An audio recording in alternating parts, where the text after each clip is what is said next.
So you would have heard about the 50-30 rule that says you allocate 50% of your earnings to your basic needs, which include shelter, food, and clothing.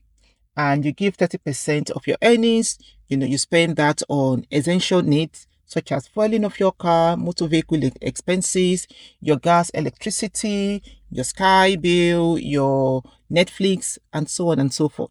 And that the 20% you split between savings and investment, because they are two different things.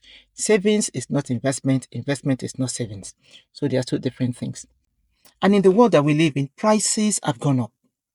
And when they go up, they don't come down. And you will see that for most households, one item, which is house rent, has taken almost 40 or 50% of their earnings. So, how will they cope with other items, especially when it comes to budgeting for them at the end of the month? I know it's easier for us to say go and get the second job or the third or the fourth. But one thing you can do with the earnings that you have currently is lay before yourself your total expenses. Understand what these expenses are. Are they basic? Are they essential? If they can't answer any of those two questions, cut them off. Cut them off.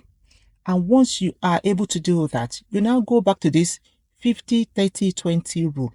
Reallocate them to suit your own specific family. And in whichever way that you reallocate this rule, whether you're going to do 70, 20, and 10, or however it is you want to move things around, please don't leave the last category as zero. That's one thing that a lot of people will say, I've spent everything, I don't have anything to save. Even if it is £1, get into the habit of putting something aside. Put it aside.